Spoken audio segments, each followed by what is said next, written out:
So a couple of weeks ago, I read 300 Thoughts for Theatremakers by Russell Lucas, and on a whim, after finishing it, I decided to reach out and email him, just to thank him for his insight and thoughts, as well as tell him how the book had inspired me. I also asked if I could get the chance to pick his brain a bit more and talk to him about some of the things in his book. And amazingly, he replied. And we organised a time to chat, and this is what this interview is. And I'm so grateful to Russell Lucas for giving me his time and being so gracious with his answers. And it's really, really cool to get to talk to him and to get to continue learning. He currently is touring in a show called Third Class, a Titanic story, which is touring all over. So that is linked below. If it is in a theatre near you, please do go and see it. It looks really, really great. As well as that, the book is linked below. So please enjoy this interview with Russell Lucas. So what drew you to, and I know you touched on this a bit in your book, but the independent theatre and what keeps you here of why don't you try and get into a sort of a Jamie Lloyd production or one of those, like, why is that not the avenue you've decided to go down? Yeah. It's not necessarily about not deciding to go down. I think it's mostly my background and also just the way I work in terms of I really like agency over what I'm doing. So it's not that I'm not averse to work in, let's call it, what can we call it? I guess in some ways it's framed as the center ground. Yeah. It's not that I have an aversion to that. It's just that I've always made stuff myself. So even as a kid, like I was putting shows on in the garden, I was like making dance routines in the streets. And I was making tickets for them and selling it as well at 50p, like at 13. And then when I got to when I got into the college system, so I did youth theatre and ballet and stuff like that. But then when I finally got into the college system, my lecturers, who I'm still in contact with to this day, they were very much that you've got to learn on the stage. That's really the only way you can do it. And they would give us everything to try to get ourselves on the stage and to be equipped to do it. And then every single term, we'd always have to do a show. They'd call it a cabaret, but really it's kind of like a cabaret and a review. And you could do anything you wanted, but for the most part, you had to make it yourself. So it could be, you could do a monologue from a play, whatever. You could do stand-up, you could do comedy, you could do a dance routine, whatever. And then they do pantomime alongside that. They do theatre and education alongside that. But all the time, all the ownership was literally on us all of the time to write it, to perform it, to choreograph it, to direct it. And they would come in occasionally and do stuff with us, do productions. But it was that. I think that's what it was. And I realized as soon as I got into that environment, I absolutely flew. Because my ideas, which are like pew, pew, pew, just coming out all the time. And I really, really connected with choreography because I danced so much when I was a kid. That was a way in. And then, so I guess just having the agency and there being going, no, you do it. And it's like, oh, no, I can do it. And what, you give me the stage and the lights? I'm like, yeah, cool, I can definitely do that. So I remember especially from about the age of 20 to 26, I was literally just doing everything you could possibly think of. I would try it. And I didn't know why, but I just knew that I wanted to have fun. And I really wanted to make the audience have a good night out. And I think that is just in me now. When I look at the way I make work now, it's all exactly the same, which is I come up with an idea. I now am better at making it in, say, bigger platforms, whatever. And I feel that my instinct on how theatre is made and my instinct with an audience and what the audience want is really honed now. And so I love solving the two in terms of what do I want to make and what do the audience want. And those two things are really important to me. But just go back to the centre ground for a moment. Whenever I found myself in that space of being an actor that had to stand in front of a table and perform and wait by a phone to see if you got the job, I didn't like it. I did it a little bit, but it just didn't work for me because I kept thinking, no, actually the theatre's my home. That's my space. You're not in charge of my permissions. And I think it's just the actor in me as well. It's just like, no, actually, because I'm a firm believer that the theatre is the actor's space. It always has been. And so it's that. And I didn't really want to do the same show 6 times a week for 6 months. Maybe I would do later on in life now, possibly, I don't know, but just didn't want to do it. And I got really close to Les Mis several times. And I look back now and I know people who've done it for quite a while or done lots of musicals over the time. And I'm kind of glad I didn't get it, because it wasn't me. It wasn't really me, because it's a very, very particular discipline that's required to pull that off, not only vocally and everything else, but to do the same role every night. And I've done pantomime for 6 weeks. And by the end of the 5.5, I'm like, oh, come on, it's done. So I think to go back to your question, I'm an independent because of agency and power over what I make. Yeah, but I call myself an independent commercial producer. Yeah, because also I want to make money, right? yeah. I think what was something that was really nice in your book is you didn't, maybe not patronize is the right word, but you didn't patronize someone for wanting to go down an avenue of running their own company, putting shows on themselves. You didn't write about it, and I think you also touched on it a bit. It's a slightly different element, but when you're talking about like scratch nights and stuff, but this idea that when you're putting stuff on in like pub theaters or in small spaces, that you're like, well, this is, it's a little bit messy. It's a scratch night. We're just sort of like trying, like, there's almost this idea of like, we're just practicing for the real stages. But what I really liked is the way you spoke about putting on shows and putting on your own shows is like, we're not treating this like this is a lesser product. This is a lesser thing just because it doesn't have millions behind it. Like, this is just as much a piece of theatre and just as much an important story to tell, and to treat it that way as well, which I think is something that really resonated with me. That's nice. That's, for me, that's we have to be careful that we don't internalize a weird, bizarre, warped status in the theatre. That if you are not, say, the centre ground, your work and your career isn't worthy. That's absolute a load of rubbish. And so why I cite the scratch nights, etc., in the book is that I think that sometimes we can go, well, this doesn't matter, this one, because it's just playing around. I don't even use the preview concept in my head. I ditch it. Even when I've done a sort of long play for 3 weeks, when I've been a director, I don't even use that term preview. I don't like it, because I've been backstage with fellow actors and I've heard a few actors in my time say, oh, it doesn't matter, it's just a preview. And I'm like, bloody matters to me, mate.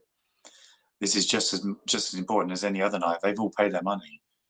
The preview concept in some ways, I think, is a little bit of a producer umbrella concept over the years too. And where it doesn't matter too much tonight, we can change it in 4 nights. But, I think your opening night is your first night where you charge your money. And if you nuance it over that period, that's fine. Because in no way after 4 previews does your show suddenly arrive. You should have, in my mind, and this is really to myself, I say you should have worked bloody hard to get it ready for the first night. And of course, stuff will evolve. Of course it will, especially if it's an original piece. But I'm very, very careful of these barriers, supposed barriers that we put around ourselves and are enslaved to. They're silly barriers, but they're little. It's almost a Jedi mind trick. You've got to be really careful when you've got, oh, hang on a minute, no. They're all out. They've had a hard day at work. They want to have some entertainment, and they've just charged £15.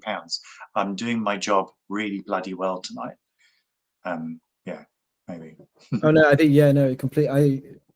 Even for me as well, with sort of the roles I've played so far, I try my best not to. So I think line learning is something I found really strangely when I'm on something quote unquote slightly more commercial. Everyone will come in and like know their lines and be really on it. Whereas in some of the more fringe stuff I've done, and especially I found the stuff that like I've directed myself with friends, lines are like the one become a lot more lax for a while. Whereas I'm like, well, no, actually, I want to treat.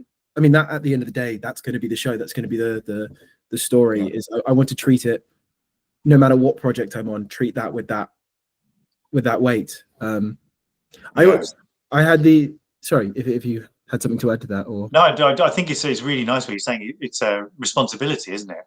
yeah, and I It's guess your that job. comes to agency as well of yeah, if you to have that agency, you also need to have that responsibility, and you need to be able to take it on. Yeah. I, I I just going to say, but when I teach in drama schools, I always use a coffee shop analogy, which seems to work, and it works again here, I think, because if the customer is paying for a coffee, they want coffee in the cup. You're not just going to give them a cup, right? yeah, Otherwise, they're going to ask for money back. So you're going to fill that cup with just the best coffee ever, so they don't go to the shop down the road, so they come back. And I don't know why there's a little bit of a, oh, it doesn't matter tonight, it doesn't matter tonight, it doesn't matter tonight. I don't know why that is, but yeah, anyway. I also is what I try, because Shakespeare is one of like the big love of mine, and I've got the the pipe dream of getting to perform in every single Shakespeare play at some point in my life.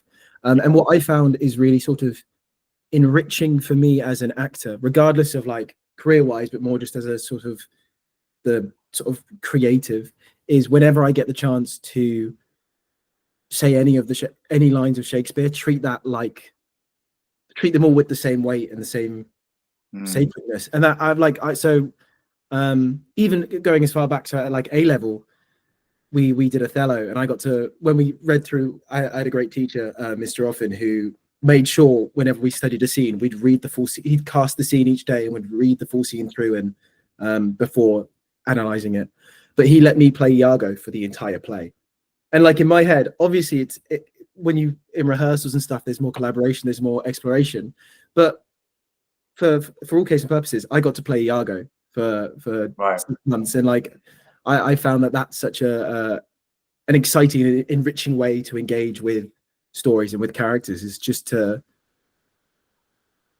take ownership of it again and be like, hey, at the end of the day, like I'm still getting to play in this field. I'm still getting to do say these wonderful words. Yeah.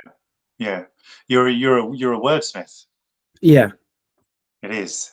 I think I say that in the book, don't I? Actually, that's one of my thoughts. Actually, is wordsmiths. I think actors should be wordsmiths. I think you are naturally wordsmiths. You should be in love with words and what you can do with them. Yeah. Yeah, and I want to do them the best you can as well. I think Yeah. is because it always feels good it always feels good when you nail something. So and that Yeah. like you said, it takes work. It is hard work to make sure that you're in a place and you're ready for the first night you perform. But no, I think it's definitely worth it. I guess building off from that to sort of to be putting on like a piece of work that's at its best. How do you go about assembling a creative team for each project? Do you have people that you always work with, or is it much more sort of show by show? I don't know. It's a chicken and egg situation. Sometimes I come up with an idea that I want to do. So I've just started a new show, and it's inspired by the director David Lynch, who's one of my idols. And so I really wanted to make something in that space. And I thought, well, music is really, really key to David Lynch's, canon. And then my stage manager of my other show, he's a musician. And I was like, oh, this makes sense that actually David and I should make it together. And because David and I have worked together for years, this is the first time we've ever worked like this. And I was like, do you want to do it with me? I think this seems right. And he's like, oh, yeah, it does, doesn't it? And like, okay, cool. And we've already started rehearsals. It's just like ideas are coming out everywhere, which is great. So that helps. I think if you've got a sort of creative chemistry with somebody, that's really, really useful. So a co-creative friend of mine, Sarah Louise Young, I've worked with several times over a period of 10 years. I think we've probably done 9 projects together altogether. And then 2 that have really lit up. And we have a good creative chemistry because we see things very similar. And yeah, so that those 2 partnerships work really well. And then I've worked with another friend of mine, Emma, a couple of times. So it's always about, what do I want to make? Where can that thing work? In what sort of context? In what sort of structure? Does it need to be with this particular person? My one-man show is literally just me by myself. I made the whole thing. I wrote it. I created the media. It was self-directed. I'd never self-directed before. Everything is me, producer, the lot. And I'd never done that before, but I was interested in doing it. And I'm glad to say it's doing really well. So it's that. And then there's another project that's bubbling away that I always wanted to make something that goes on stage that's supremely scary.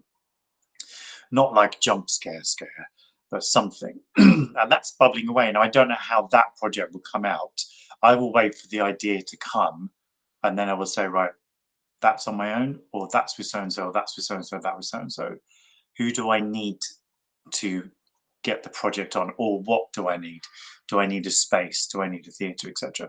And then with my new show, which is inspired by David Lynch, I know that type of show won't work around the circuit I'm touring on now. So what I want to do with this, and we'll see if it happens, I want to make this show for film festivals. And I want to, once we've sort of made it and got the whole engine running, I'm going to pitch it to film festivals around the world, to producers who are doing a David Lynch festival or doing a film festival, independent film festival. And then I think that will work really well, because I think producers of those type of festivals go, oh yeah, live gig, 1 hour with a musician, yeah, let's bring it on. Rain dance, all of that, I want to pitch to those. So there is my producer brain going along in the background, because, and maybe we'll touch on this, but I don't ever make anything that hasn't got an audience. There's got to be an audience. And then how do I learn that? I've over the years, I've been out there and around. I see what works and what's not working. And then hopefully you are also making something that you want to make inside of it, and you've got the best of both worlds. Hopefully, I don't know. That answers your question. I probably ran around the circle a little bit, but no, that was great. I think I'm also now just thinking as well, though, slight sidetrack, but like, do you have a favorite David Lynch project? Just because I'm also quite a big fan, but I have only just really started delving into David Lynch's work over the last year, so I'm a very new Lynch fan. But very, very. My way in was Twin Peaks, because I was 21. Never seen anything like it. Absolutely blew my brain. But his music with Angelo Badalamenti, sure. And now I've dug even deeper now, because I'm in research mode, and you just think the things that he did were just, there's something called Interview Project, if you've come across that. But he created a team, and they interviewed just people on the street. I think it's 150 interviews, and they're like 4 minutes long. This guy was really passionate about story, but music and art, and he had an animation series. He had a Netflix show where he spoke to a monkey for 20 minutes. Is it What Did Jack Do? I think it's called. Yeah. One of the greatest things of all time. Yeah, and I've just, you can't put a pin in him. That's what I like. Like, he just followed his nose. And ideas is what he said, ideas. And Twin Peaks, when you watch it the first time at 21 years old, you're like, what the hell is going on? But I can't stop watching this mill just sawing wood for 60 seconds. Don't know why it's that. So yeah, also as well, what I think is great about him, because I think I probably engage with a lot of people inspired by or trying to copy David Lynch before watching David Lynch. But what's I think different about him than some of the people that copy him is you can just tell that he's not doing it to be weird or quirky. He's doing it because he's like, well, that's just what I want. I just want to do that, and it doesn't feel like it's performative, which makes it different from you see some of these other sort of Lynchian projects that have come, and some of them are great. I think there are some really great ones, but there's others where you're like, okay, you're trying to be weird here instead of it coming. I don't think I mean, he was such an interesting man. Have you heard the whole like Woody Woodpecker story with him? No. I could look that up. there was like these 5 Woody Woodpecker plushie toys, I think at like a petrol station or something, or a gas station in America. And he was driving down the road and he stopped and he turned around and I think in his words, he saved them. And so there's this photo of him sat on the sofa with these Woody Woodpecker plushies sat around him. And then in that same interview, he's like, no, they're not in my life anymore. Things turned dark with them. Yeah, they're not here anymore. They're not in my life. And you're like, what a brain this man has. That's Yeah, And yeah. just That rings a really vague bell. I think yeah, also David Lynch, although he never really gave away too much or explained what he was mm, doing, I think he was also fooling with you occasionally as well, which yeah, is what I liked about him. Yeah, for sure. yeah. I mean, that's, I think is that he was very aware of who he was. Yeah, he was very strange and quirky, but he wasn't like there's some of these auteurs and you hear them speak and you're like, what, where, like, you don't live in the real world either. Like, how do you connect with anyone? Whereas I think what was so incredible about David Lynch is he was so still very, very human, and there was still, he had said things Yeah, that you could really relate to, and he'd say them in these strange, beautiful, rambling ways, but then like the point of what he was saying, you're like, oh wait, no, but that's you've almost got to the core of something deeper than more sort of conventional ways of telling a story could bring. yeah. No, he's very, I guess, and this you probably, this might be a similar answer to what you're saying with the creative team. But what I'm finding now, just sort of at the start of producing shows, is trying to pick the right, like, how do you go about picking a venue for your shows? Is it sometimes just that's a place that you know you can get for cheap because you have a good relationship, and then you form the shows around that, or are there times where you form a show and then go, I want this specific venue, and how do you go about sourcing that venue? So for about 20 years ago, I pledged I would go to every single theatre in London, and I think I more or less did it over the time. And also that because I think I was sort of hunting around and just looking at spaces. And so now, ironically, my show, Third Class, I haven't brought it to London. It's a year old, and it's because I know there's no space for it here. But there's a possible venue that's going to take it in North London, just a little bit in Zone 5. But other than that, it's because I know how they work, that my show in some ways is a little bit too big to be above a pub. Mm. I've been traveling around the UK with it, and I've been doing 100, 200 seaters, but then also I do the rural touring network just to challenge myself to see if I could put it into a village hall. And I've done that 3 or 4 times. I've got another couple of dates coming up. So after a while, I say there's no space for it in London because I can't do it anywhere smaller than 100 seater with a really wide stage. And then when I do the rural tour, I go, oh, okay, right, now I can go into above the pub. I know how to do that now. It's mostly about props as well, because I've got a long piece of rope that I need to extend into the shape of the Titanic. And I think maybe it will lose its impact if I make it too small. So sometimes it's down to literally that, in the fact that it just won't work. Then there's the artistic policy of the venue. For the most part, and I say this with love, but a lot of the time when there are theatres that are heavily funded by whatever system, they will have a very particular artistic remit, and they will be programmed years in advance. And for the most part, and again, I say this with love, but it's just the way the system works. Say there's 20 or so theatres in London. For the most part, the same directors, producers, designers, etc., will turn around in that ecosystem. That's more than fine. That's just the way it works. On some occasion, you may get your production into that space, but it's usually via having an agent or via their portal or word of mouth or people you know, etc., etc. I don't really sort of hunt that game down, because I think it's a bit of a fool's errand. And so I just do what I do. I just do what I do because I know there are brilliant venues out in the UK that I love performing in or taking my shows to. Absolutely brilliant venues. And so I don't really play the London game as much. And that's not to say that I don't love London. I don't love London theatres. I do, but I just kind of know how the game works now. And so I'm not going to spend any air time trying to get into that. So it's down to artistic remit, and then does my show fit? And then also, do I want to put my show there? Is another sometimes thought. And then also, is the audience there for my show? So the ones I'm doing at the moment, I've got confidence up with Third Class. So I've started to see where colleagues are going who are probably doing something similar. And I'll look to see where they're touring. Then I will look to see if I want to take my show there. Then I will look at the program that theatre is doing. The one key thing I've learned over the past couple of years is there may be a great theatre in a great town, but they don't actually put on theatre. They put on a lot of music.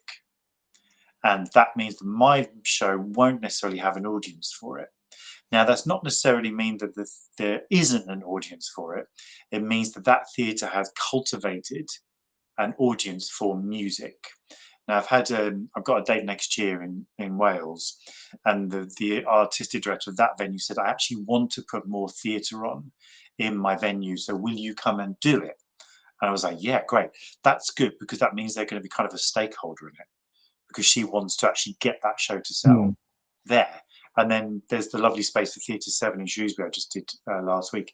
And they are music and theatre and everything, and they do everything. And I sold 100 tickets, which is great. So yeah, it's there's no one answer, but I'd say that ultimately you want to sell tickets. You don't want to be in a space with one person in the audience, not really.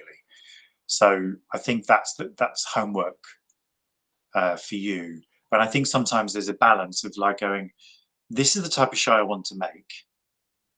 Is there an audience for it? And then where is that audience for it? And you can find these things out by graphs, and just go to Society of London Theatres. There's audience.org, I think it's called. Just put in UK theatre sales in Google, and you'll get several platforms nowadays that kind of put up infographics of what people are buying and where they're buying it, and in what counties and in what ages and everything. It's really fascinating. And under 25s are the biggest growing audience, which is really interesting, because that should put the wind up a lot of theatre makers and go, ooh, the landscape's changing underneath my feet. In 10 years, I may not be able to do the stuff I'm doing, because the under 25s are going to be the biggest market. Although still the over 60s are the biggest spenders. And I would say my Titanic show, that's most certainly my audience, over 50s for sure. And then what I do, just going back to what I said earlier, is that because I've made something that I believe that my show is a 21st century take on a Edwardian drama, because it's a true story about a young man who was openly gay in Edwardian times and was on the Titanic, and he survived and he went on the stage. And what they watch is a 21st century piece of theatre making, not a man getting up going, so I was born on blah, blah, blah, and an Edwardian jacket and just standing there sitting on a chair for an hour. It's not that. You know, they really are kept on their toes because they're watching a modern version of it. And that's what I mean when you please yourself and you please the audience. Because also I've given them a Titanic story they've never heard before, which is amazing. And I just put a Facebook post out about this because on Saturday I was in Bristol, the tobacco factory, with it, and I didn't send a single poster or flyer, and I sold out. Wow. Because I knew my audience, and I did loads of Facebook stuff, and I did loads of Bristol posts. The theatre obviously have their mailing list. And then I contacted a LGBTQ plus journalist who then championed it and sold 65 seats. Yeah, sold out. Wow. Yeah, so I didn't know that was going to happen when I started making the show. I had a hunch, but you can't do anything but cross your fingers, right? Yeah. I guess as well, what's very clear in that as well is it's like you say, like you want to sell tickets, and you're not just making theatre for the sake of it. You're making theatre that people like there is a market for and people want to see. And like even you saying like you're going and looking at graphs, and there is like that almost that business side of things, which maybe does seem a little bit scary is the wrong word, but you know, that kind of like, oh wait, no, this feels like this is numbers and but actually it's really worth doing, and at the end of the day can result in it doesn't mean you're just like locking yourself down or becoming why would you not, right? Yeah, why would you not? This is if this is your passion and you want to make it your job, going back to the coffee shop again, it's like if you're going to open that coffee shop on that street, you're going to look at every single person's coffee on that street. You're going to go and taste every single one before you open your shop, before you go to your bank manager and say, give me 80 grand. because you're going to have to show your stuff. And I think if you want to live a life in the theatre, you've got to do this. Yeah. You know, why would you not? It's your job. It's your business. And the unfortunate thing is that sometimes the English narrative, which is really weird, is to, well, when you're going to grow up and get a proper job, which is bizarre because we're one of the theatre leaders of the world. It's like we've got the biggest theatre culture ever, you know, and it's just, you know, in the Western world, and it's just so bizarre that we don't acknowledge it. And the fortunate thing is, I think sometimes as artists, we also internalize that. And the amount of times I've had to rage against the machine, including my parents, of saying, just back off, all right? Just leave me to it. I know what I'm doing. And you don't, mum and dad. Yes, you encouraged me when I was a teenager. You encouraged me when I was in my 20s, but I'm still in my 30s and I'm still doing it. So piss off. I know what I'm doing. This is my business. You don't tell my sister to get a real job. You know, you don't do that. You do that to me personally. Stop it. Right. I think as well, because you are, like, with all the research and everything, you are treating it like a business. Like, I think so there can be some sometimes that idea of like, yeah, no, I'm just putting on fringe shows with my friends, and like my family and friends come to see it, and that's pretty much it. And then just you're just doing that. But actually, if you want it to be, like you say, if you want that it to be your work, it's like, okay, cool, do your homework, do the research, treat it like a business. Businesses, when they sell things, don't just go, oh, I think I'll do this today. Like, they do the market research and everything, like, yeah, with the coffee shop thing. And again, that was, I've got a game for you. Who do you idolize? who do I Be an actor, or apart from David Lynch? apart from David Lynch? You're an actor, maybe. I'm trying to think whether I go like really mainstream or sort of, you know what, I'll go slightly mainstream, but also slightly Jack London, the actor from Slow Horses. Yeah. Okay. So my mate told me this, and she said, right now they're your colleague. They're not your idol. They're your colleague. And that shift for me was really, really interesting. I was like, oh yeah, of course. Everybody I meet who's in the trade is a colleague. And it took me a while to get that, because I just was always like, Jake Gyllenhaal, I love everything you do, everything. And I think I just like fall into a, you know, pool of sweat if I met him. Yeah. In my 20s, you know, I'd seen Donnie Darko and that, and be like, oh my god, he's amazing. And then now I'm like, no, he's my colleague. Of course, he's my colleague. And getting that confidence up, I think, is a really useful trick for us.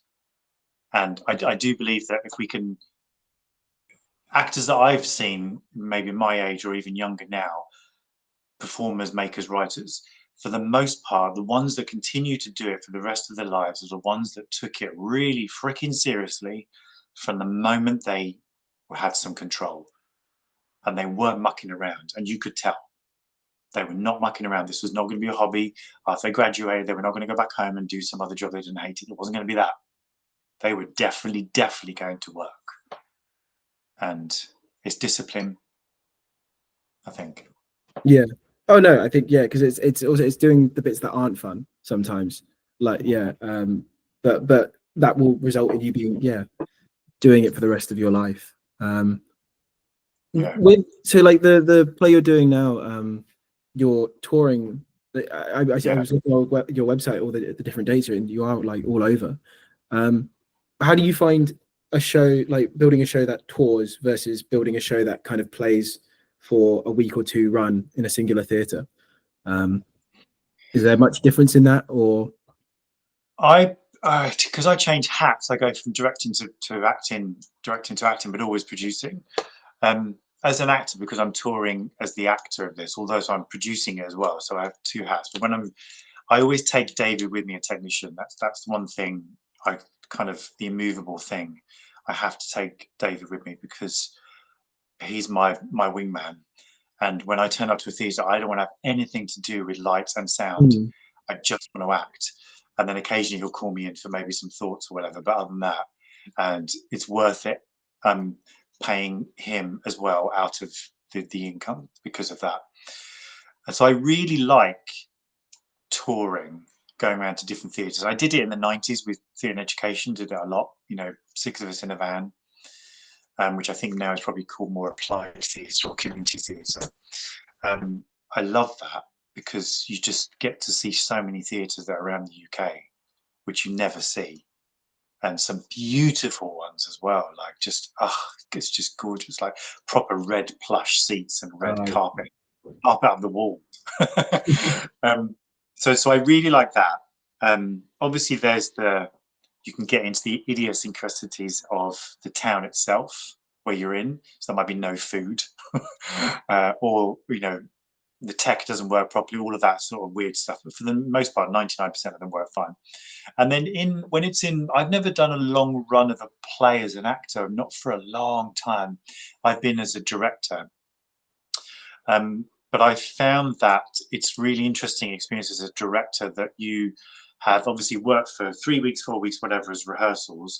Then you do your kind of first week and you're with the actors and you give them the notes, etc., etc. Then I know there's the moment I must back off. And I do not go back. And I tell the writer as well, if they're involved, to say, just back off. We're not going back for a whole week now. And then we'll maybe go back in for a week and then just do a bit of a notes.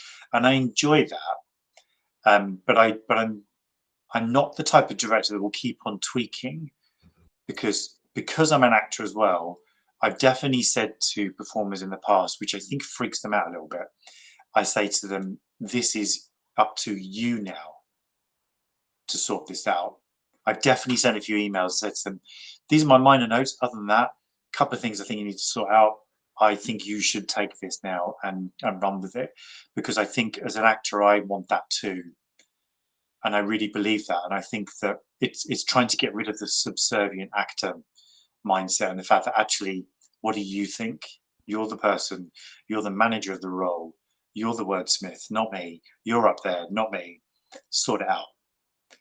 And a few actors have completely collapsed when I've had to go in and put the scaffolding back up. But a lot of the actors are like, oh yeah, crap, let's do this. And that's the type of actor really I think will thrive forever. Because there's no way on this earth that Daniel Craig is not going to have an opinion when he's being directed by somebody else. He really knows his stuff, and you will never ever tell Daniel Craig how to say a line. No way. He knows exactly what he's doing. He'll play around with a director or whatever, but it's just not going to happen. You can never tell Meryl Streep how to say a line. No. They're going to come out with opinions. So yeah, I've probably gone around the houses again to answer the question, but I think I love both spaces. Currently, I'm really enjoying going to different venues in different towns, and I love just going back to the friends and family thing. I love performing to people I don't know. Yeah, the best. I think that's what well, so I've for shows that I'm producing at the moment, they're all being like very short runs, like runs over the weekend, so almost comparable to like a drama school show, where it feels like by the time you finally cracked how to perform it, it's closed as well. But I've also just found for selling tickets, I'd much rather do 2 shows with a full audiences than 5 shows with like a third of the seats filled. But I also did just this summer did an outdoor Shakespeare tour, which was really lovely. And like you're saying, of getting to it was across East London, so a little less of a variety, but also incredible how much variety there is in East London parks. But again, because it was all in parks as well, each place had a different feel to it. We had to come up with solutions. Like in some of the places as well. So we had this scaffolding that we put up for set, and in some of the parks they're like, you can't do that. So I was like, okay, cool, right? We don't have a backstage anymore. How does the show work now? And for the most part, like you were saying, of the director was sometimes there because she also sometimes played one of the roles. But when she was playing the role, she was just actor. She didn't direct a lot of the time. And the impetus was on us to be like, okay, cool. How do we make this work? And it really also, I think, built a sense of ownership of the play and our character roles. And I think when theatre isn't sort of nice and comfortable and it isn't all glamorous, you kind of need to feel like you have an ownership and a stake in the role and play. Otherwise, I feel like you could sometimes just be like, what am I doing here? Like, why am I doing this if I don't care? Like, if I don't matter in this, or if this doesn't matter to me, why am I doing this other than money or whereas if it's something that you're it's almost not that you have to be allowed to care about it, but like if you're invited to be like, no, invited to come and get invested and invited to leave your mark on it. I felt like I'm currently developing a production of Romeo and Juliet that I'm putting on next year. And the first thing I'm doing with it next month is just a table read with some actors that I really, really love. And they might not all necessarily be in the final show because it's so far away. It's May next year that I'm booked in. But what I'm hoping with doing this table read and then some research and development days is I'm going to get people emotionally invested, and also they're going to leave their mark on the play and the characters and how the script is developing as well. So it becomes something that it isn't just a contract, or it isn't just like a script that I feel like, cool, wonderful, you can come in and say these lines for me, but it's like, come in and play and build, and let's make something together. And I can't necessarily offer you a 6-figure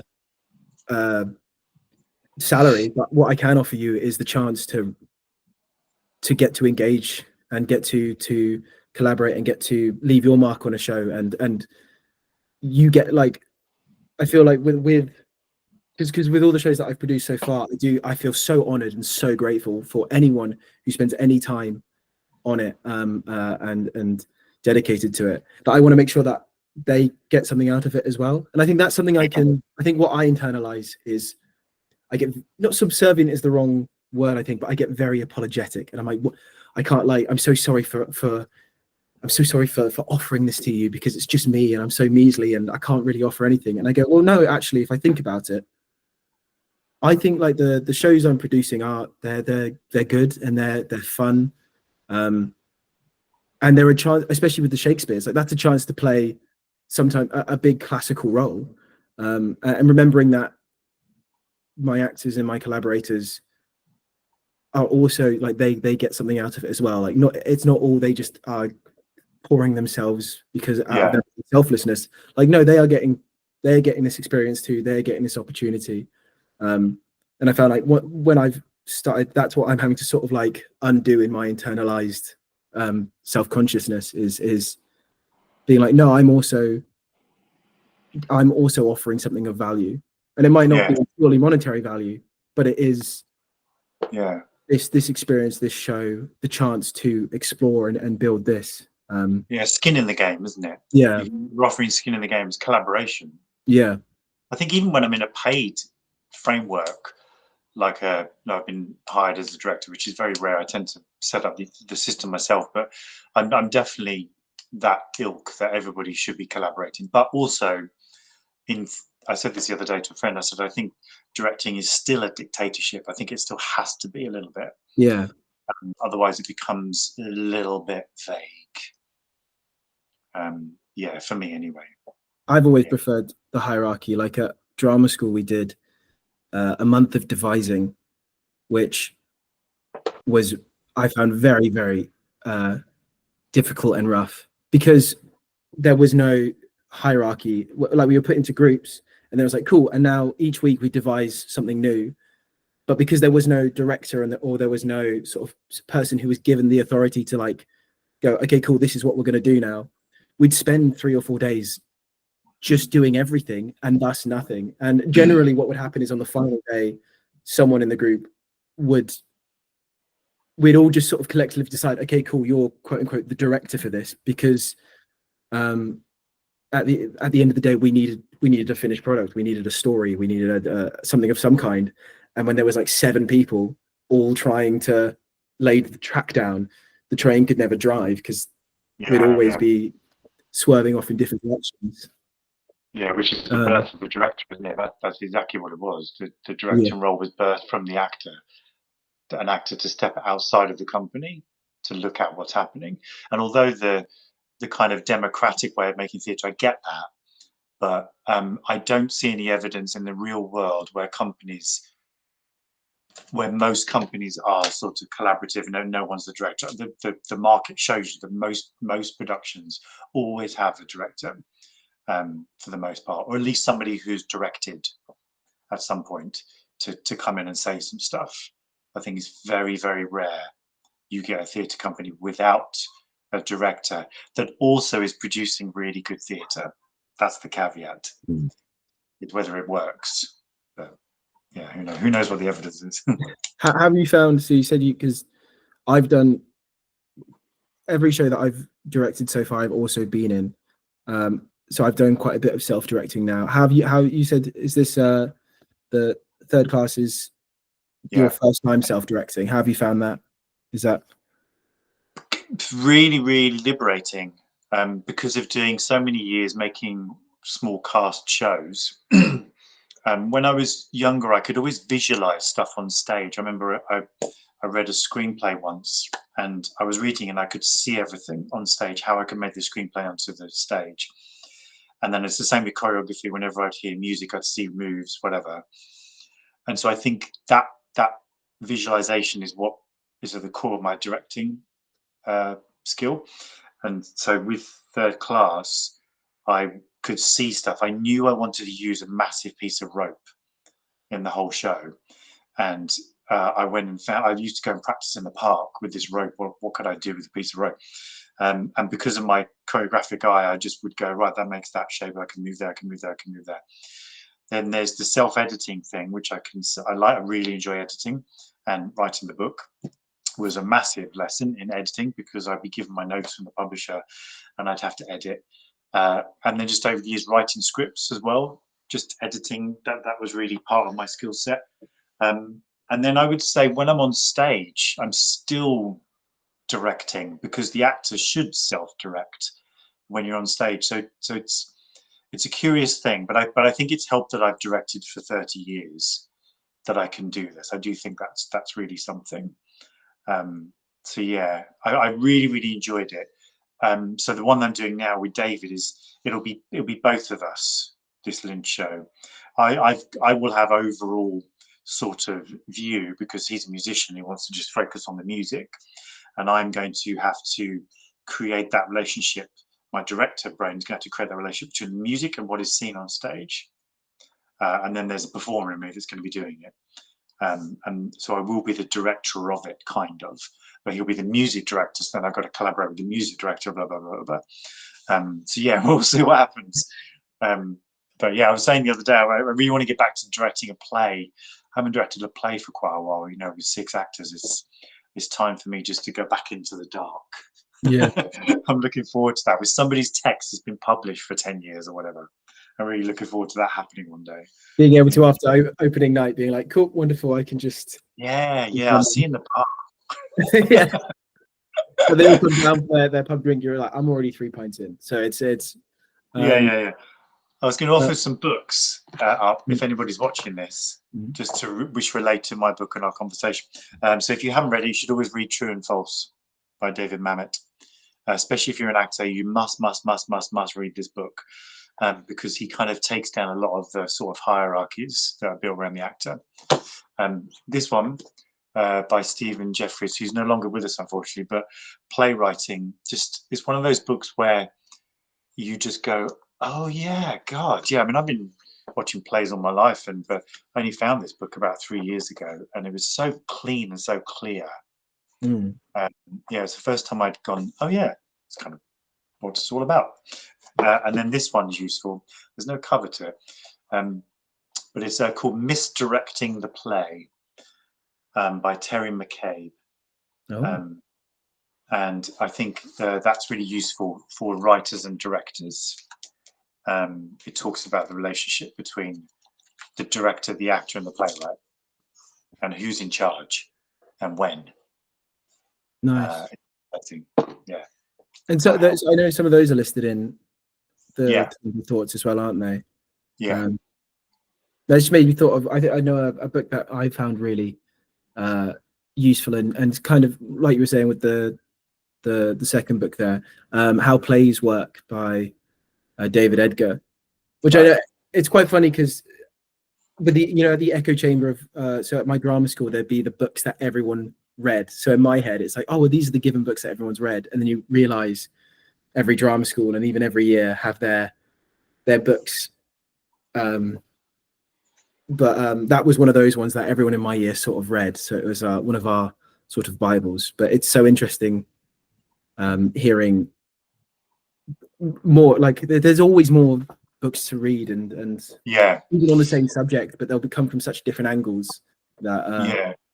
I think to add to this, because when I do script consultancies, one thing I say to the writers, there's a difference, and you have to interpret yourself. There's a difference between theatre writing and cinematic writing. There is really a difference, and arguably a lot of productions that are on the stage today are actually writing in a cinematic way, and the shows are presented in a cinematic way.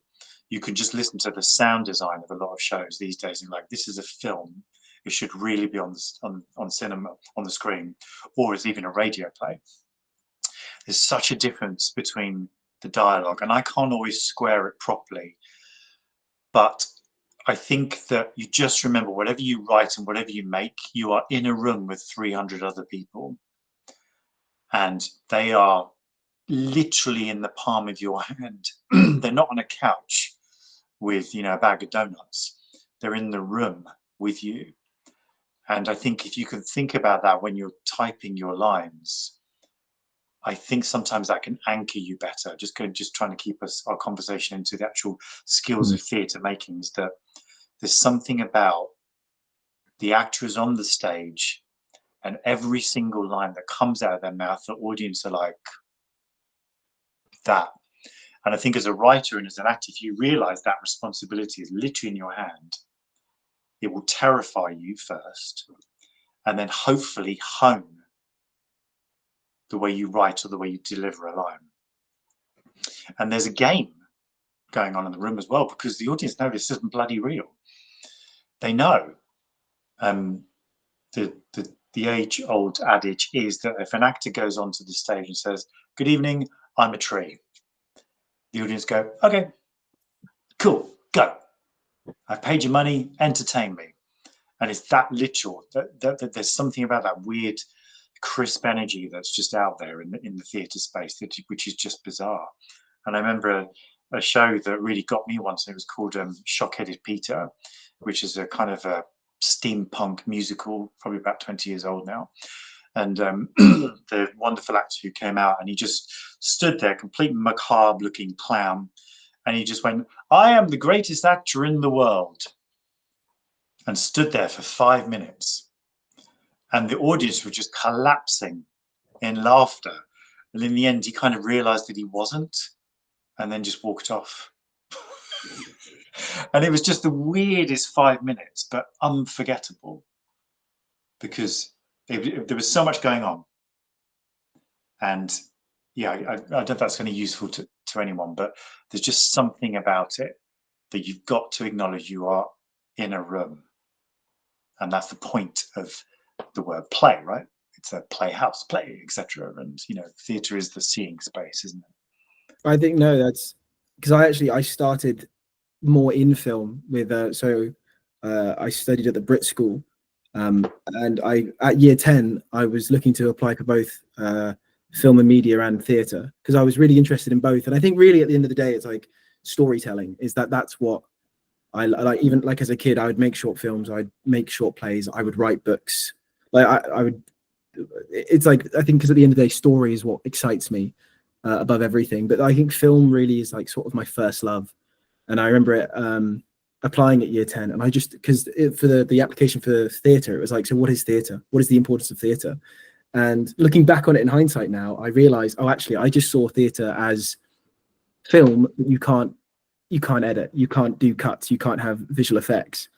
And then I got very, very lucky that when I did drama GCSE at Brit, I had a wonderful teacher, William Renison, who kind of basically unlocked a lot of what you were saying about, of like, it's not film, but the wonderful thing about theatre is you're in the room there, and you can do something like walk on stage and say, "I am a tree," and we all go, "Cool, yeah, this is what we're doing." And because I think because my natural inclination sometimes is film still, even to this, like when I watch a theatre show, I think in a similar way that you were saying, like when you read a screenplay, you see it on stage, or when you hear music, you see the choreography.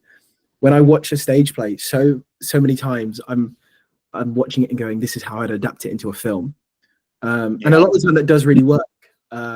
which I find that exciting just personally because of my own tastes. But then I saw Romans, a novel by Alice Birch recently at the Almeida, and for some of it you're like, okay, cool, I can see how this would work as a film.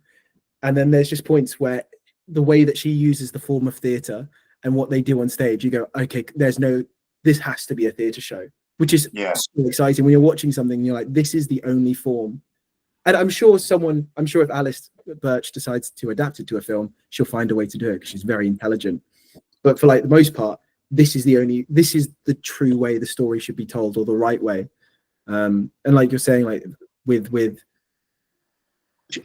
putting on shows, is making sure you're making it in the right medium. You're making a theatre show rather than making a short film that you're entrapping in a on stage almost. How with ideas, how do you make sure that they stay right for what you're making and where you're making it for? Because I think I can sometimes have these ideas that kind of spiral into something that like isn't realistic, or like if I tried to attempt the idea, I would make a poor man's version of it instead of being able to effectively execute it. How do you make sure you stick with ideas that you know you can execute well, rather than? So do you mean like stay on target? Yeah, staying on target and not and not trying to, like, I guess the example I have is like, if I tried to make a show, like if I tried to make a show like the way they make shows at the National Theatre, my version probably wouldn't be that effective because I don't have the same means or the same resources as them.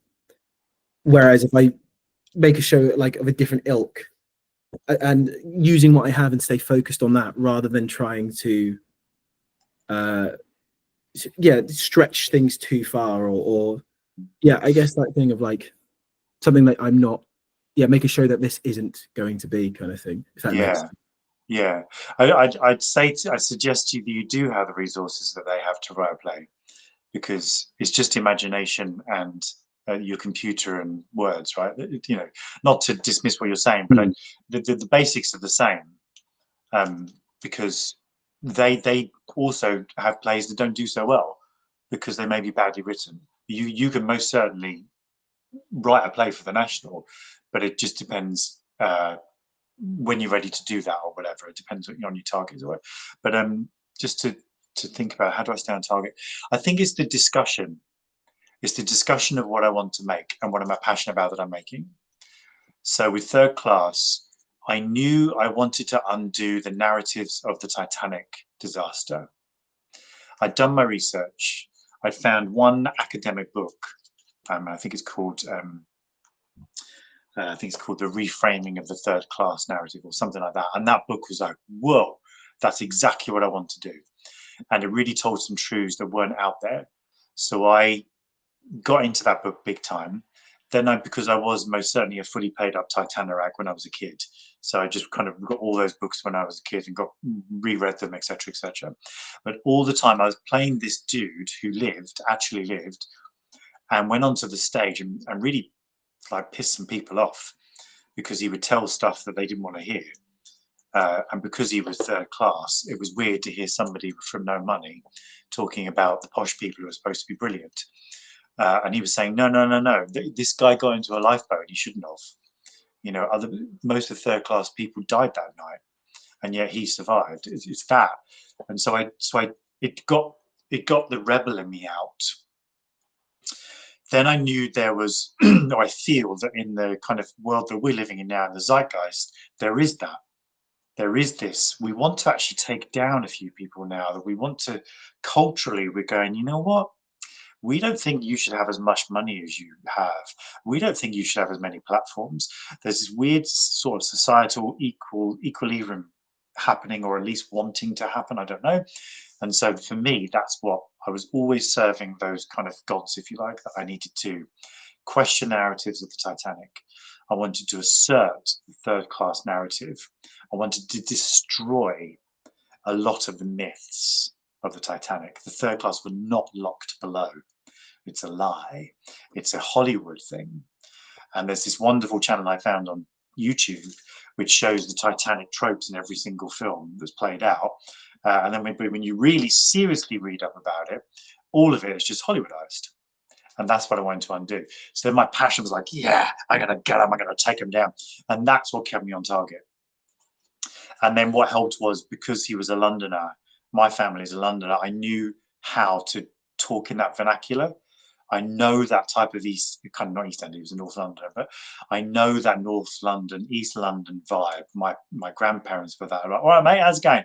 Like, I can do all that. I know exactly their mind. So again, I could dive deep into that. All kept me anchored. And then just the legacy of the Titanic kept me anchored. The visual stuff, the subliminal stuff, then was the fun. So at one point, within the first 10 minutes, I just fire off the Morse code sound and flash the lights in the theatre, and I know that triggers the audience. They don't necessarily know why, but I know culturally that that SOS sound is really like, oh gosh. And then that's it. So it's not one thing, it's loads of things. But I think at the core of it is your passion for the thing that you are ultimately making. And then the rest is just sort of juice. And the discussion, I think, is the only word I could think of. Is like, what's your discussion with the thing that you're making? My discussion was class. And yeah, the narrative within that a lot of third class passengers waited to be told what to do. And many people have come up to me after the show and said, this is exactly what happened in Grenfell. And you go, yeah, I guess that there are similar things going on here. And I don't come up with any answers in the play. I just keep on doing that. You know, I don't go, this is my soapbox. I don't get up there and say, this is what I believe, this is true. It's not that. You know, Bruce Ismay is kind of like the character, the real person, but he's the character that everybody always throws mud at or defends.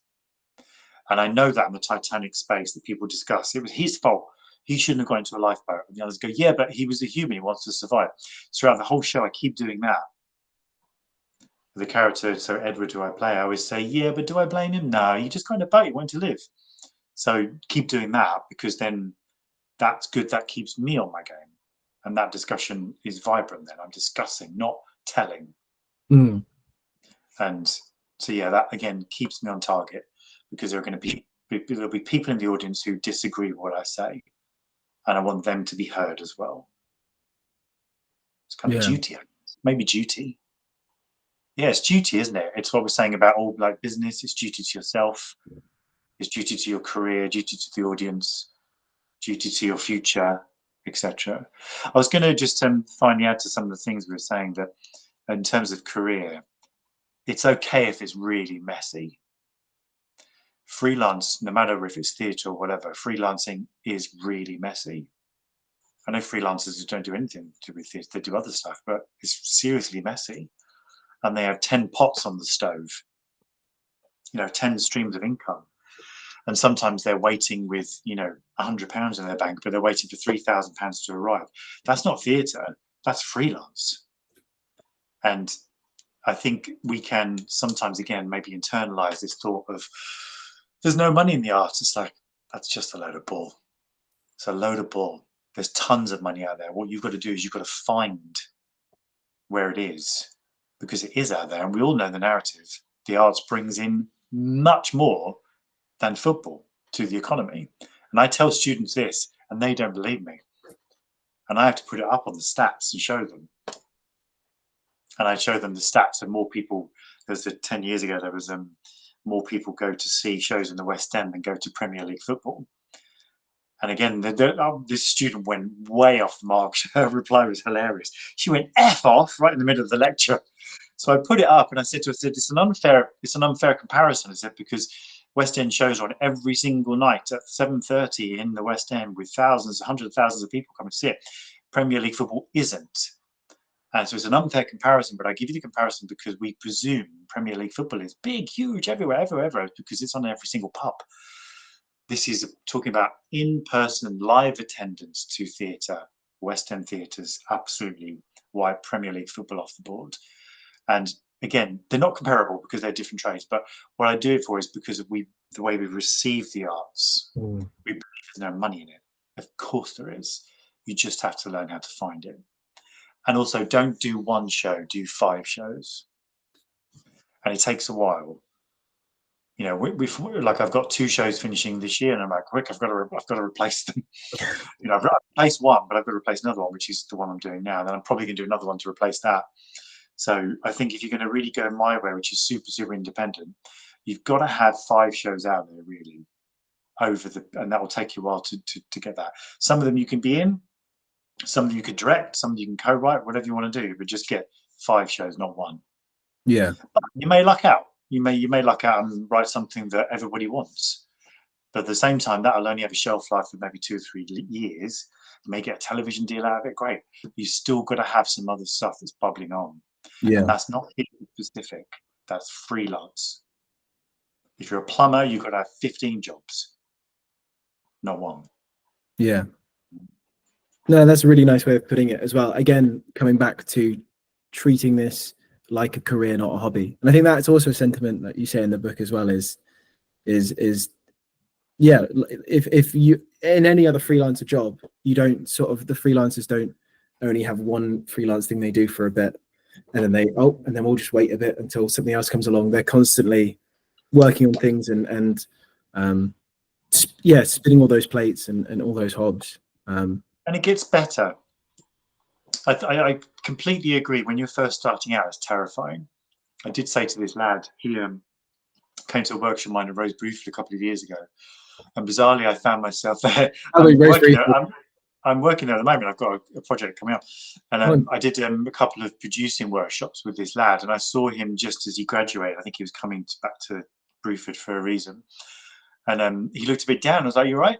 He said, "Yeah." He says, "I'm right. I've just found a bit, I've graduated. I'm a bit like," and I said to him, "Seriously, don't worry about it." I says, "If you get lost, don't worry. I worked in retail for a year. I worked at Madame Tussauds for a year and a half. It's okay, and that's just the way it is. Because ultimately, you're it's called paying the piper. I think it depends on what your background is. And if you don't come from much, like money-wise, well, you're going to have to hustle your way through stuff. Because ultimately, I've had to do that because if I didn't have the theatre,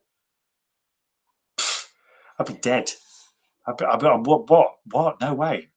It doesn't matter if I got lost for 2 years. But I was always like, I'm coming back. Or even if I hadn't thought about it, I was like, started to come back. I was like, oh my God, I haven't been in a room with an actor for 2 years. What am I doing? What am I doing? What am I doing? I've got to do it again. All right, we do the Brighton Fringe. Great, done. It's okay if you get lost or paused. Yeah, it's all good. Yeah, I think that's something because I've got from graduating, some of my friends have. I think as every actor's experience will be, and especially like drum school students' experience, is you graduate and like 2 or 3 of your year get the very conventional route, but like they book job after job and they have all these big things, and sometimes you can look at them and just be like, what am I doing? Where like they're now doing a West End show for 6 months and they're sorted, whereas I'm having to work 3 non-theatre jobs and do this thing and pour all my time into writing my own stuff. And you sometimes can sit there. Yeah, is that what you're saying with them talking to that guy of just being like, what am I doing? Why is this where I've ended up? But I mean, like for me, last year I didn't really do any theatre. Like I didn't book anything or make anything except for right at the very end. And then this year I put on my show in March, which was incredible. I then got onto this summer tour. I'm now putting on another show that's at the end of this next month, and then after that I've just a friend of mine's putting on a show, and I've got a role in that now as well. Is that it's you have very, very quiet times, and then there's times where suddenly it's that I've now got 4 different scripts in my head because they've all at once, which is, I mean, very overwhelming, but also what a beautiful way to be overwhelmed with all of these opportunities and all of these different worlds to be in. But no, I think it is. I mean, it's that cliche thing though, isn't it? It's like you just got to keep keep chipping away at it and keep believing. And I think what you were saying of without theatre you'd be dead, I think that's really what it is for me as well, is because I have sometimes I just sit and go, maybe I should just stop and do something easier. Like I've had some opportunities where I could go even more full time into non-theatre, non-acting, non-creative jobs, and probably make a very comfortable amount of money and like live very comfortably. But it would mean that I wouldn't have the time to create or to do theatre anymore. And I've actually chosen. I've gone, well, no, I know that I know at the end of the day what I want to be doing is being in that room, is being telling those stories, being on that stage. So I'd rather be less comfortable now, so I have that I keep that opportunity than closing that door. It's the reason we do it. Yeah, isn't it? We're vagabonds, yeah, and we like freedom. yeah. I've definitely said no to a lot of full-time teaching jobs. I'm a qualified lecturer. I did it for 3 years when I was in my 20s, late 20s. And I always see like head of drama or whatever that come up. I'm like, oh, I could do that. Yeah. But I'm like, yeah, but after about 8 months, I'd not want to do it anymore because I wouldn't be able to make my own work. I love teaching, I really do, but I prefer just to drop in and drop out, as it were. Yeah, it's just messy, and it's not theatre specific, but there is an element of guts, and I think now when I look at my age and my peers who've been doing it, we're all in our 40s and 50s. I think, yeah, we're all just odd, and that's brilliant because we've all found each other, and we all didn't each. All my mates, my close mates, we didn't know each other when we were in our 30s. We know each other now, and it's so funny. You look at them like, wow, we're all bloody odd, we're all weird, but it's really fun. And then, we're all sitting around drinking a coffee on a Tuesday afternoon thinking, God, this is great. And we figured it out. And I do believe that this isn't just us, but the fear of something, once you've plowed on through that fear, it's the other side. Yeah. And when you're on the other side of it, you go, yeah, I was always going to be here. And I look at me and I'm like, yeah, I was always going to be here. I was always going to be a little bit entrepreneurial, a little bit probably outside of the center a little bit, but also commercially minded, scrappy, not really wanting to spend too much money on props, happy to make a show out of one piece of rope. I was always going to be that because it was there when I was a teenager. It was there when I was in my 20s, and a friend of mine did a show at in one of the big theatres, we'll just call it that. And she said to me, she said, I'd never do it again. And I said, oh, really? Why? And she said, because I got notes the next day from every single department on how my show should be changed. I was like, oh. And I thought, yeah, that's if I was to go into a bigger ecosystem, I'd have to really think about how I would fare in it, because I like to, I like to see stuff on the stage that I see in my head, and not to say that every theatre's that, but they wouldn't go back there, which was the real shit. Anyway. No, that's what we do. Like for all the big Hollywood movies now that all look the same and have these things. At the same time, I do think sometimes we give the directors a lot of flack, but then you go, yeah, no, but they're not just directing a movie. They're directing a movie with like 17 people all adjusting their notes every day. Yeah. So the fact that they get anything out, sometimes I'm like, you know what, good on you that you just do that. No, yeah. Cool. Should we cut to our last question? We had a question, didn't we, about favourite plays, wasn't it? Sorry, which we were going to talk about our favourite plays. Oh yeah. Just what some I just thought I think it's sometimes I learn the most about a theatre maker or somebody from what they've enjoyed. So yeah, is there any productions that you've seen recently or just at any time that you've really loved? I haven't seen as many in the past year now because I've been touring, but I've always cited 2 plays I saw in the same week. I can't remember, this is quite a while ago, but it's worth people checking them out, because I saw them in the same week. And when you've watched so much theatre, you go, oh God, I want to see some really good theatre, but I keep on watching not very good theatre. Yeah. And I watched them both the same week, and it was freaking like such an injection in my arm. It was amazing. So there was one called Violence and Son, and it was at the Royal Court, and it was by Gary Owen. I quickly Oh, researched. I love Gary Owen. He's such an incredible writer. Right, so look at Violence and Son if you don't know it. It's a wonderful sort of class cultural clash between a father and son. So I won't ruin it by telling you this, but ultimately a boy's mother passes away and he's put with the estranged father, and they completely come from different sides of the UK in terms of everything. And the boy is educated in inverted commas, but he's really freaking smart. And the dad has had a much more challenging upbringing, and it's how they have to become parent and child. It's fascinating, really, really. And I was sat there, and it was, again, I can't ruin it, but the ending, the last 20 minutes, there were a bunch of students in watching it, and they literally screamed and stood up on this one line because it was just perfect. And again, I can't ruin it, but I recommend people to read that. And then there's a play called Kill Me Now by Brad Fraser. And this, again, without ruining it, this is about a father who is raising a differently abled young man, his son, and he comes across an issue which I'm not going to ruin, and he has to decide what to do about it. Yeah, that's all I'm going to say, because I could ruin it if not. But it's one of those 2-hour plays where nobody breathed in the audience because the dilemma was so like, ah! And yeah, I hope that play gets put out there again because it was amazing. Yeah. I mean, amazing as well. You got those both in the same week. Like that must have been. Oh God, I had to go home. Every week. What about you? Well, actually, one that I wasn't thinking about, but now I really vividly remember is another Gary Owen play called Killology, which I actually as well, the monologue that got me into drama school is from Killology. I remember reading it, and I was reading it on a train, and I was going to read half the play and like save the other half for later, and I ended up reading the full thing and bawling my eyes out at the end. It was another one of those ones where I think Gary Owen is just incredible at endings, and I like finished the play and just had to sit for like 20 minutes and just process what had happened. And then I was lucky enough to, when my school went to the National Drama Student Festival, they were putting on Killology. So I was so excited. It was my favorite play script at that age, and I was bringing it up to all my friends. We go and I sit front row because I want to be there. I want to see it.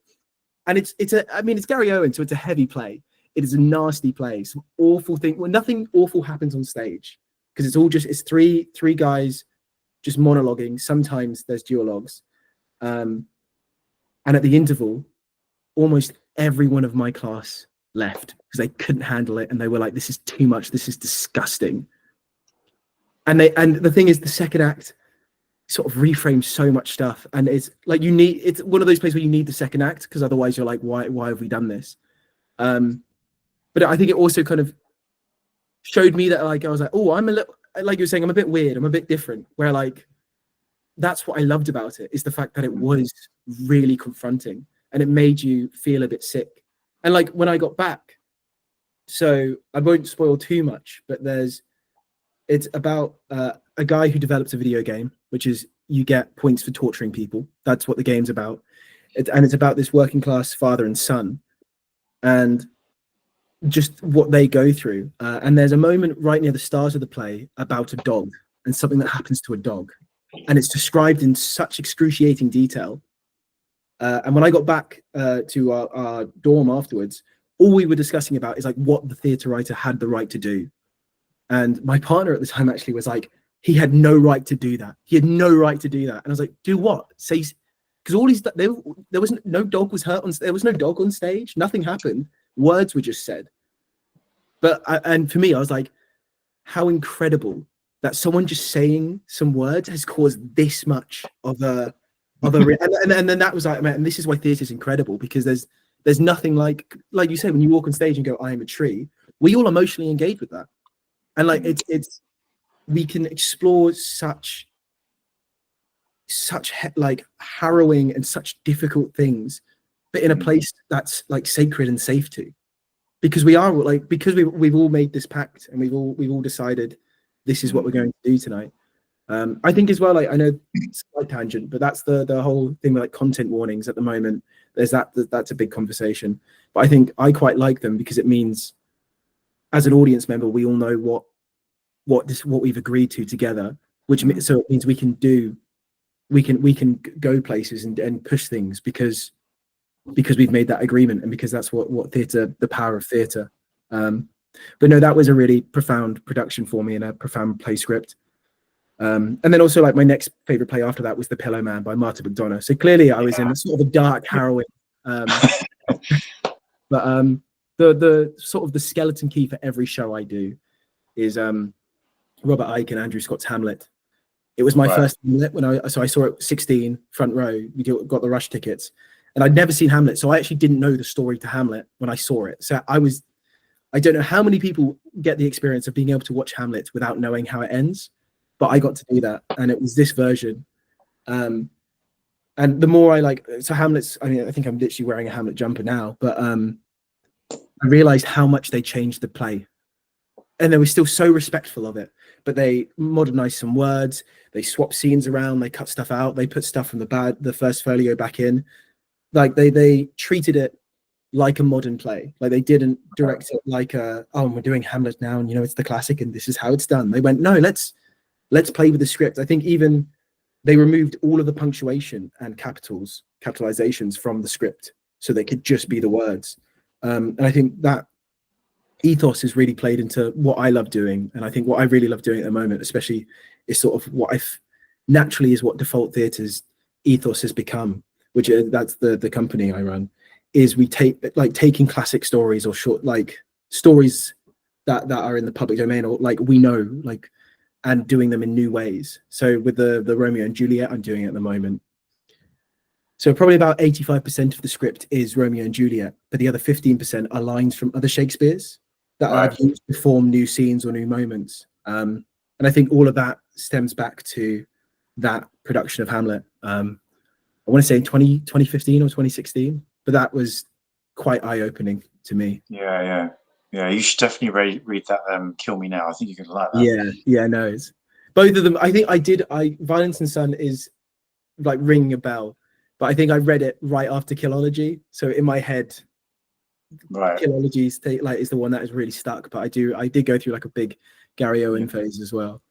I just realised before we wrap, I should actually actually show the book because you very kindly read the book, and here, isn't it? I've got it. Got it.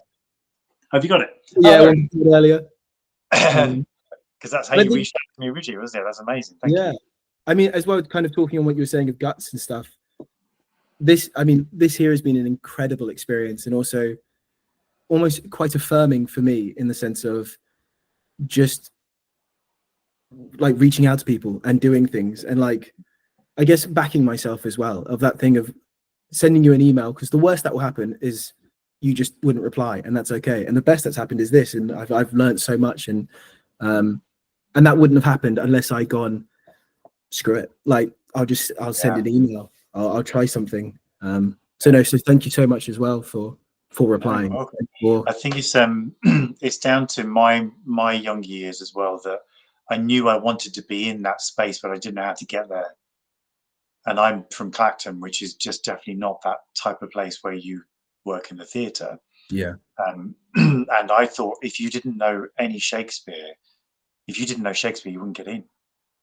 I thought I had to be an expert at Shakespeare to do it. So I was, terrified by the theatre for sure. But my spirit was taking me there anyway. And I think I could have done with a little bit more clearer talk, which is why the book. Yeah, I mean, the books, I think I even said to you, that's what's lovely about the book is there's a lot of more sort of conceptual thoughts in it, but a lot of them are very much just sort of brass tacks. This is what you should do. This is what you're going to face. And I'm planning to read through it again, and that this time with a highlighter and good things. Yeah, I definitely pinch myself when I see it in a bookshop at the Royal Court. So wow, do they know my book is in here? You just go subtly sign one or two of them. Yeah. I've got all my mates. They're on the trek. Whenever they see it, they have to put it at the front. Very nice. Thank you so much for taking the time today to talk with me and to talk about some of the thoughts from your book and some of thoughts from your experiences and career. Thank you very much.